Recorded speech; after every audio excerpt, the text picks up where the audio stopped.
et bienvenue sur ma chaîne YouTube. Alors aujourd'hui j'ai décidé de vous faire les 20 séries Netflix à regarder pendant le confinement parce que j'avais envie de vous donner un peu de choses à faire, sachant qu'on s'ennuie un peu tous en ce moment, même pour les gens qui sont casaniers, même pour moi, parce que je vous avais dit que dans ma bucket list, je vous avais dit que j'étais très casanière et que le confinement ça ne faisait pas grand chose.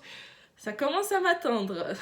Je commence un tout petit peu à saturer parce que je ne sais pas en fait quoi faire. Je ne profite plus comme avant des moments où je suis chez moi et c'est compliqué.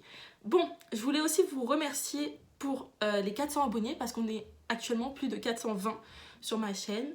Et en fait, je m'étais fixé pour but d'avoir plus de 500 abonnés. Donc avoir 501 abonnés avant mon anniversaire qui est le 4 mai. D'ailleurs, si c'est pas fait, abonnez-vous à ma chaîne YouTube. Ça me fera un excellent cadeau d'anniversaire, sachant que je pense que je vais le passer dans le confinement. Au moins, il y aura un petit truc positif. Donc du coup, je vous laisse tout de suite avec cette vidéo et je voulais absolument vous remercier. Je vais me décaler un tout petit peu pour pouvoir insérer des images ici. Ah, ça fait bizarre de pas être au centre. Donc la première série que je vais vous présenter, c'est Lucifer. Donc c'est une série de Netflix. Toutes les séries que je vais vous présenter aujourd'hui sont des séries de Netflix. Qui parle en fait de Lucifer qui est envoyé aux enfers par son père. Donc ça c'est la vraie histoire de la religion chrétienne, de la Bible, etc. Lucifer est envoyé aux enfers par son père, Dieu, pour gérer tout l'enfer en fait. Et ce qu'il fait en fait, c'est que dans la série, il va prendre des vacances et se dire qu'il va aller tout simplement sur Terre, faire un petit passage parmi les humains. Et ce qu'il va faire en fait, c'est qu'il va intégrer un commissariat de police et il va être consultant sur des affaires de meurtre, etc. Et en fait, au final, dans la série, on ne sait plus si c'est le gentil ou le méchant. Et c'est ça qui est extrêmement perturbant, parce qu'au final, c'est une série sur le diable, et c'est une série qui est totalement magnifique. J'ai kiffé cette série. Pas magnifique au sens esthétique, parce que elle n'a rien à envier à tous les policiers, en fait. Mais en fait, le caractère de Lucifer est juste trop cool. Il est sarcastique, il est drôle. Il y a beaucoup d'humour dans cette série, je vous la conseille vivement. La deuxième série, c'est The Hundred, donc The 100. Beaucoup l'appellent The 100. Avant, je l'appelais The 100, mais il va falloir arrêter les conneries. Il va vraiment falloir arrêter les conneries. C'est The Hundred, ou alors les 100, mais pas The 100. Non, on arrête. Donc du coup, ça va être en fait un monde plus tard, ou dans le futur, on va être dans le futur, où en fait la Terre n'est plus vivable à cause d'une bombe nucléaire qui aurait explosé à l'intérieur de la Terre, qui aurait rendu la Terre invivable. Putain, je déteste quand mon brain dépasse. Oh. Ça aurait rendu la Terre invivable et en fait, du coup, ils se sont tous réfugiés dans l'espace sur une arche, mais malheureusement, l'arche va être dysfonctionnelle et du coup, ils vont devoir retourner très vite, trouver un moyen de retourner très vite sur Terre et du coup, ils vont envoyer 100 prisonniers, ils vont condamner 100 prisonniers à aller tester si la Terre est viable ou non. Donc, dans le pire des cas, en fait, les 100 devraient mourir. Donc, du coup, c'est pour ça que c'est un châtiment à la base et on va suivre leur épopée et j'ai juste adoré. À chaque fois que tu crois qui vont s'en sortir, ils ne s'en sortent pas. À chaque fois que tu crois c'est fini, c'est jamais fini. C'est jamais fini. C'est juste génial. C'est vraiment une série qui est géniale, addictive et qui retrace aussi beaucoup, comme dans pas mal de séries d'ailleurs, mais c'est très original comme série celle-là, qui retrace aussi la manière de gérer une société. À l'intérieur, on va voir en fait les 100 qui sont des jeunes, exclusivement des jeunes en fait qui sont envoyés sur Terre et qui vont gérer eux-mêmes. Du coup ils auront plus de chefs, plus de lois, etc. Et on va voir vraiment comment le monde peut partir en cacahuète quand y a pas de règles tout simplement. Et j'ai kiffé cette série. La saison 6 est sortie le 3 mars de mémoire sur Netflix et elle est géniale. Pour Lucifer, je crois pas l'avoir dit, il y a 4 saisons.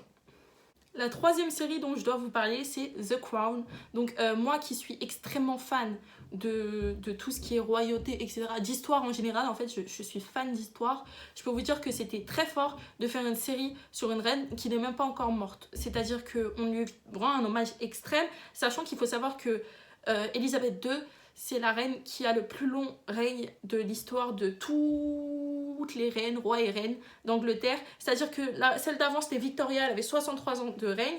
Et là, la reine Elisabeth II, elle a 90 ans. Elle a été couronnée à 25 ans. Donc, elle a 65 ans de règne. Donc, il y avait énormément de choses à dire sur elle, évidemment. Elle a vécu beaucoup de guerres, beaucoup de choses, il y avait vraiment beaucoup de choses à dire. Et c'était incroyable de pouvoir le faire, en fait, de son vivant, sachant que du coup je pense qu'elle a peut-être eu un droit de regard sur ce qu'il y avait à l'intérieur de la série tout simplement et franchement c'était fort et j'ai bien aimé tout simplement pour l'histoire. C'est pas la série la plus action du monde, la plus intéressante entre guillemets du monde, mais pour ceux qui sont passionnés d'art et de tout simplement d'histoire, je vous conseille vivement tout ce qui est The Crown, parce que tout simplement cette série, on va retracer le protocole aussi, on va voir tout, on va avoir plein de détails en fait du protocole anglais qui est encore d'actualité, donc franchement j'ai bien aimé. Ah là là, Gossip Girl. Gossip Girl, c'est vraiment le truc qui a fait fantasmer tous les lycéens du monde, c'est-à-dire que cette série, du début à la fin de la saison 1 à la saison 6, j'ai voulu savoir qui était Gossip Girl et on ne le sait pas avant la fin de l'épisode de la saison 6. Donc le dernier épisode de la série, vraiment je m'y attendais pas, et c'est ça qui est choquant, c'est qu'on s'y attend pas vraiment et qu'en réalité c'est juste incroyable. Donc Gossip Girl, c'est une personne en fait qui va venir parler, balancer des potins, balancer des choses sur les gens, balancer des secrets sur les gens sur un site qui va s'appeler Gossip Girl tout simplement. Et ça parle exclusivement de la jeunesse dorée de Manhattan et qui est en fait des jeunes ça commence je crois carrément la première année de lycée, je crois. Ouais, ça commence quand il y a la remise du brevet et qui vont dans leur lycée en fait. Donc ça commence à la première année de lycée. Et ce qui se passe, c'est que on va voir toutes les personnes riches, etc., se cracher dessus, etc. En fait, c'est des lycéens, tout simplement. C'est juste des lycéens qui sont suivis, mais juste avec un peu plus d'argent. Et on va voir leur évolution qui est incroyable. Se disant en passant, la Blair Waldorf de la saison 1 et de la dernière saison, c'est une évolution incroyable. Vraiment, moi je la kiffe, je la surkiffe. Je crois que c'est mon personnage préféré dans Gossip Girl, c'est Blair Waldorf. Et je crois que c'est le cas de beaucoup de gens. Mais je kiffe Gossip Girl. Et pourtant, j'ai découvert cette série, s'il vous plaît, il y a seulement 2 ans. Elle est sortie genre en 2011, on est en 2020. Je devais également vous parler de Blacklist. Je vais vous mettre l'image ici. Donc, oui, il ne faut pas vous moquer, j'adore Blacklist. C'est une série TF1 en fait qui a été mise sur Netflix. Elle n'a pas été mise sur Netflix pour rien parce qu'ils ont mis du budget là-dedans. Je suis désolée, c'était trop bien. Des nombreux rebondissements, tout ce que vous voulez. En fait, c'est le premier homme le plus recherché du monde, Raymond Reddington, qui va se rendre à la police, tout simplement, et qui va dire qu'il a une liste de tous les plus grands criminels du monde qu'il pourra balancer au FBI si jamais il lui donne en fait l'immunité diplomatique, et il va donner une seule condition. La seule personne à qui il parlera, ce sera Elizabeth Keane. Et c'est en fait une jeune femme qui rentre à peine c'est son premier jour au FBI en fait, et c'est génial. C'est du génie, c'est vraiment du génie, parce que pendant toute la série, il y a un suspense de savoir c'est qui cet homme en fait. Et jusqu'à aujourd'hui, on sait toujours pas c'est qui. On ne sait toujours pas c'est qui. Et franchement, je kiffe, et beaucoup de rebondissements. Beaucoup de rebondissements. Je voulais aussi vous parler de You, un détraqué. Un détraqué qui va suivre une meuf et qui va la stalker de ouf jusqu'à sortir avec elle. Et je vous spoilerai pas la fin, mais c'est un détraqué. Il va l'espionner de A à Z, son téléphone, etc.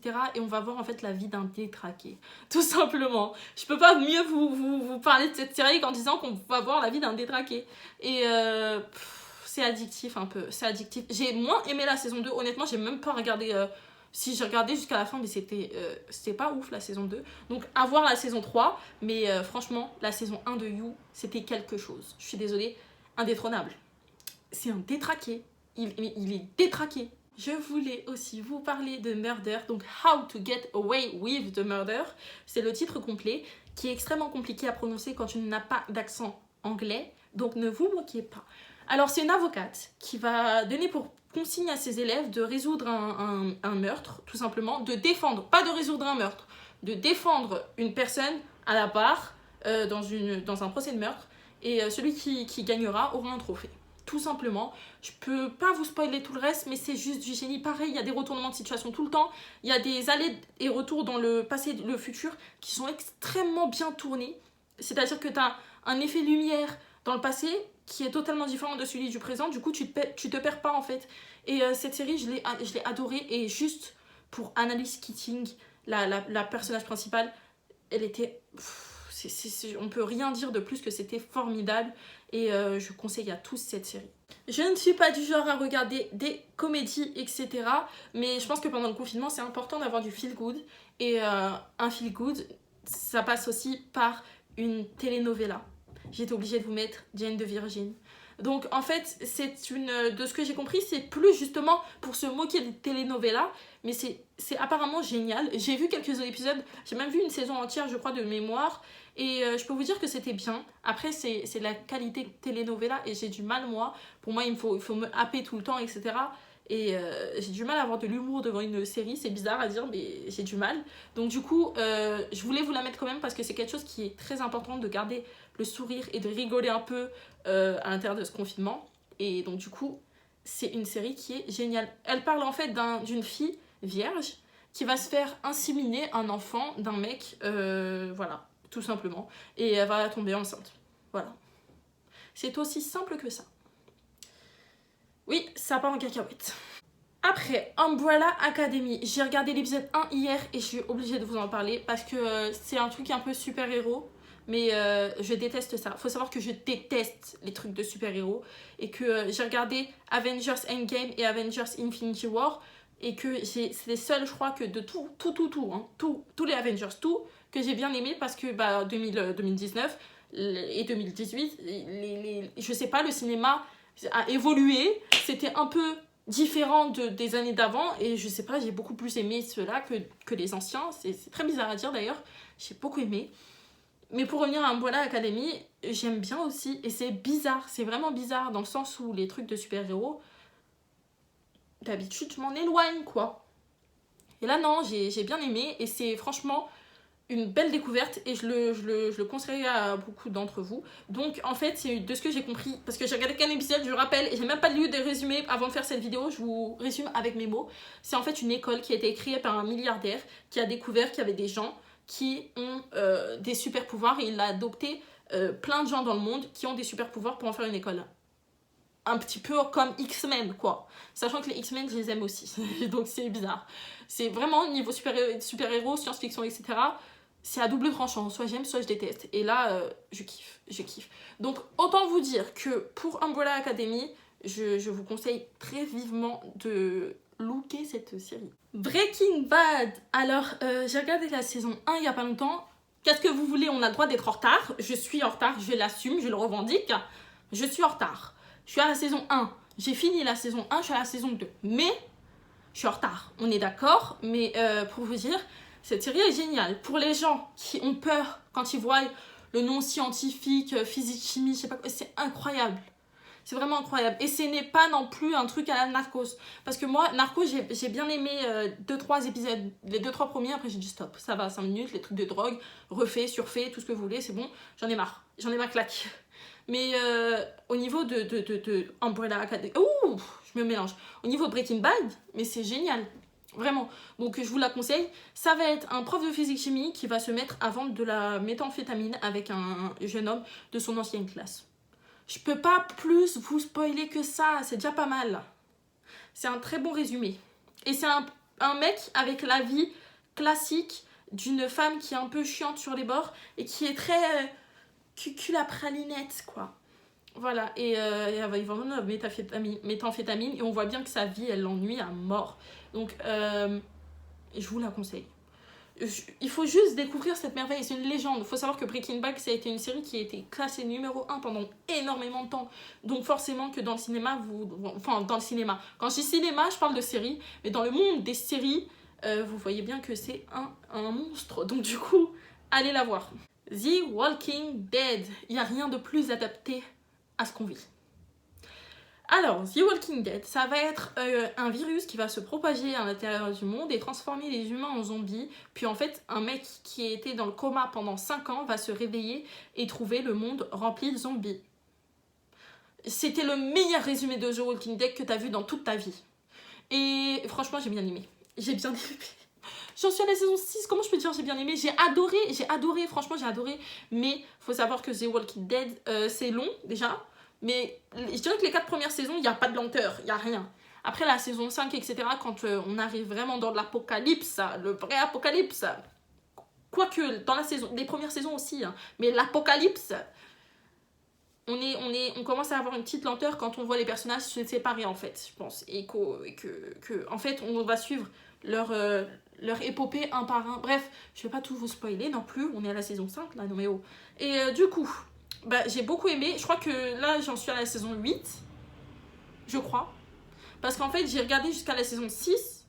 Mais je crois que j'avais sauté jusqu'à ce qu'un certain personnage meure. Parce que je vais pas spoiler, hein, mais à un moment donné, il y a un mec qui arrive de nulle part et qui fait un massacre. Negan, il s'appelle ce mec-là. Je suis désolée pour ceux qui ont vu la série, il va falloir m'expliquer comment vous avez tenu. Hein, parce que moi, j'ai pas tenu là. Vraiment, mon cœur il a lâché. C'était incroyable. Comme dans, je l'ai pas dit tout à l'heure, mais les sangs. Mon cœur a lâché. Et vous savez très bien de quel moment je veux parler. Mon cœur a lâché. C'était pas possible. Il y a vraiment des séries comme ça où, franchement, ils sont horribles. Revenons un peu dans nos histoires de super-héros. Je croyais que j'en avais mis moins que ça, mais apparemment, il y a encore une série. Gotham. Donc, c'est... comment il s'appelle, lui? Cap Noir, tout ça. Batman. Batman quand il est enfant avec son garde du corps. Je peux pas plus vous spoiler non plus que ça. On est à Gotham, il y a des trucs de Batman. C'est simple. Il y a le pingouin qui est, je crois, un ennemi de Batman à la base dans les comics et tout. Donc, Batman. Pour ceux qui aiment bien les histoires de super-héros, vous allez kiffer. Je peux pas dire plus non plus. Ah si, il y a un policier à l'intérieur aussi. Il y a un policier, le gendarme et Batman. Donc n'hésitez pas à les regarder, j'ai bien aimé aussi. J'ai été jusqu'à la saison 4. Le problème avec moi, c'est que quand on parle pas d'une série, bah, j'oublie qu'elle existe. Et après, je reviens 5 ans après et je sais plus où je suis. Et voilà, c'est ça le problème. Du coup, je ne sais pas où j'en suis. Mais Gotham, c'est une série que j'adore. J'en suis. Donc, Shadowhunter, encore un truc de super-héros. C'est bon, j'ai dit que j'aimais pas ça à la base. Mais Shadowhunter, pour le coup, c'était bien. Et pourquoi j'ai regardé Shadowhunter ? Parce que mon cousin m'a dit que ça existait déjà. Et en fait, c'est les longs livres. Je sais pas si je vais vous mettre une photo ici ou pas, je verrai. Mais très certainement. C'est en fait des livres de The Immortal Instruments. L'instrument mortel. On va le faire en français. Mais c'est tout écrit en anglais, même en version française. Bref, l'instrument mortel. En fait, c'est une série de livres qui est épique aussi. Il y en a énormément par contre. Il y en a beaucoup. Mais qui sont connus. Et en fait, quand j'ai su qu'il y avait une série sur ça et qu'il y avait le livre aussi, moi, dès que tu me dis qu'il y a un livre, je regarde. Hein, c'est bon, j'ai adoré. J'ai adoré aussi. Après, les effets spéciaux de la saison 1, I'm sorry, mais moi, j'ai pas aimé. Mon cousin, il a aimé. Je n'ai pas aimé. Donc, chacun son avis sur ça. J'ai oublié de vous résumer la série et ce n'est pas pour rien. J'ai complètement oublié. Donc, de ce que je me souviens, Shadowhunter, ça va être tout simplement des Shadowhunters. Donc, des gens qui se notent des signes sur le bras et qui ont un pouvoir magique grâce aux signes qui sont sur le bras. Et ils chassent, je crois, des démons. Voilà. C'est le résumé de Shadowhunter. Alors, je vous ai mal fait le résumé, mais je suis désolée, c'est une série qui est bien, donc allez la voir. Riverdale. Alors, Riverdale aussi, j'ai beaucoup aimé. Alors, ça se voit pas sur ma tête, mais j'ai beaucoup aimé. Riverdale, c'est l'une de mes séries préférées parce qu'à l'intérieur, il y a le garçon. Vous savez de qui je parle?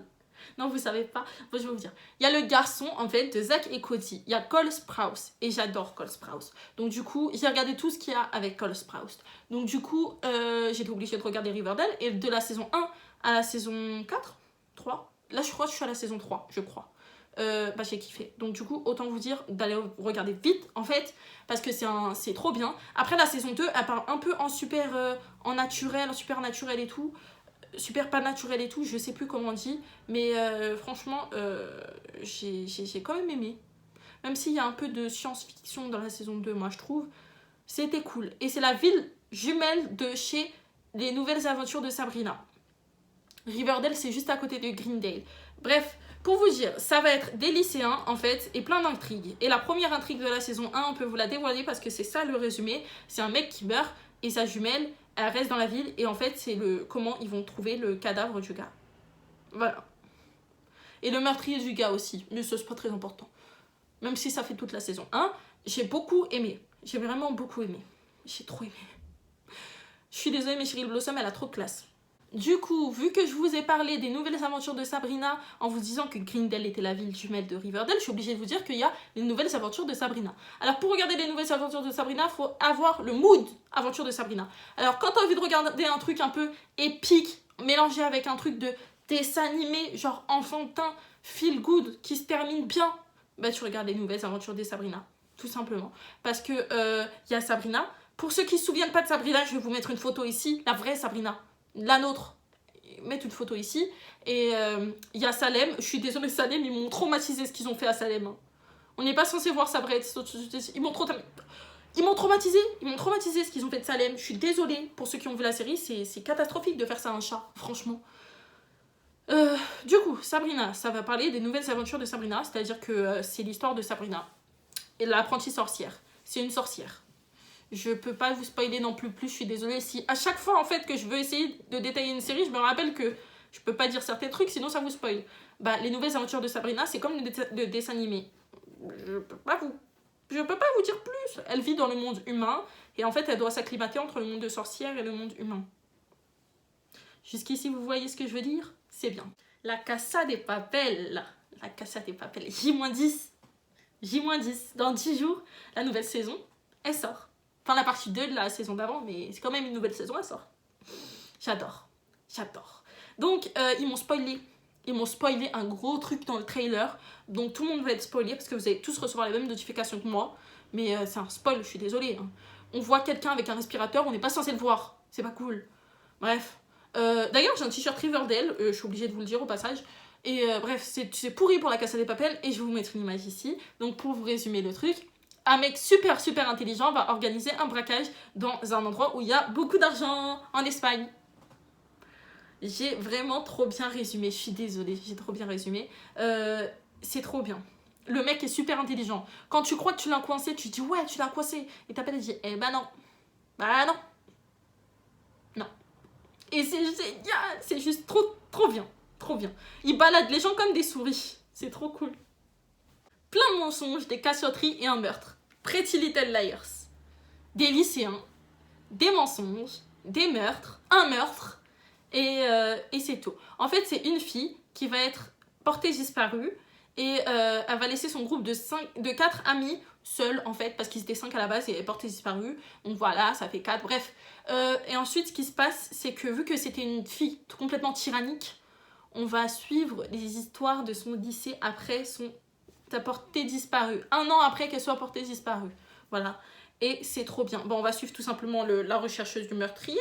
Et en fait, les filles vont recevoir un message d'un certain A qui va les harceler pendant toute la série. Je vous ai extrêmement bien résumé le truc. J'ai adoré aussi. C'est un peu comme Gossip Girl, tu vois un peu tous les tralala d'un lycée. Voilà. Les demoiselles du téléphone, je peux pas non plus mieux vous résumer qu'en vous disant que c'est une histoire qui parle de demoiselles, de plein de filles qui travaillent dans un truc à téléphone. À l'époque, il n'y avait pas de téléphone à proprement parler comme maintenant. Donc en fait, il y avait une personne qui était chargée, donc ces fameuses demoiselles, de débrancher un fil et de le rebrancher ailleurs. En fait, de connecter un téléphone à un autre. Et genre, par exemple, quand tu voulais appeler passez-moi l'empereur, s'il vous plaît, bah t'appelais la cabine de téléphone. Le cabine de téléphone, c'est un endroit. T'appelais la cabine de téléphone, il y avait une téléphonière, je sais pas comment on dit, qui débranchait un fil et qui le branchait, ton fil, le fil de chez toi, et qui le branchait au fil de l'autre personne. Et en fait, après, tu pouvais parler avec lui. Donc, pour ce qui est de ça, Les Demoiselles du téléphone, c'est une histoire féministe, tout simplement. C'est une histoire d'une femme qui est féministe et qui veut s'en sortir dans la vie, toute seule, avec ses principes, ses valeurs, et qui veut avoir du pouvoir, un peu. Avoir du pouvoir et avoir des droits, une liberté, une certaine liberté. Elle est en quête de liberté tout le temps. Et elle va être avec plusieurs femmes de son époque, qui la plupart sont soumises. Et on va suivre leur épopée. Et c'est un truc absolument à voir. Surtout pour les filles qui ont encore cette mentalité de se dire oui, je suis une femme, je dois faire plaisir à mon mari, nanana. Regardez cette série, s'il vous plaît. C'est important. Parce qu'on est en 2020, quoi. Enfin, voilà, quoi. Encore un peu féminisme à un autre niveau. Ma série, qui est quasiment ma série préférée, en tout cas sur Netflix, Dynasty. Fallon. Je suis désolée, Fallon Carrington, c'est quelqu'un. Enfin, Fallon Carrington, voyons, c'est quelqu'un en fait. C'est une série de milliardaires qui parlent de millions comme ça. Genre, ils claquent des millions comme ça. C'est juste incroyable. Et on va suivre leur famille, tout simplement. Et je peux pas dire plus non plus. La secrétaire de son père, qui gère une entreprise la secrétaire du père de Fallon Carrington gère une entreprise qui a assez riche, des millions comme ça, si elle est riche, quoi. Et elle va se taper son père et se marier avec lui. Voilà. C'est ça le concept de départ à la base. Et Fallon Carrington, évidemment, est une petite peste riche qui a énormément de pouvoir. Et on adore. Ensuite, encore une série feel good. Ce sera tout simplement Teen Wolf. Des séries avec des loups-garous. Et c'est tout simplement un mec qui, en fait, va se faire mordre par un loup-garou et devenir un loup-garou au lycée. C'est aussi simple que ça aussi. Donc on va suivre plein de trucs sur les loups-garous. Et vraiment, je sais pas quoi vous dire sur cette série à part qu'elle est bien et que... il y a encore un moment qui me déchire le cœur. Mais dans toutes les séries, j'ai l'impression qu'ils aiment trop faire ça. Avoir un moment où juste tu vas te faire déchirer le cœur et c'est tout. Dans cette série, c'est le cas. Non, c'est horrible. Je vous la conseille très fortement. Je vous mets l'image ici, je vous la conseille très fortement. Ce sera tout pour cette vidéo. N'hésitez pas à vous abonner à ma chaîne YouTube pour me faire mes petits 500 abonnés avant le mois de mai. Je vous fais de gros bisous.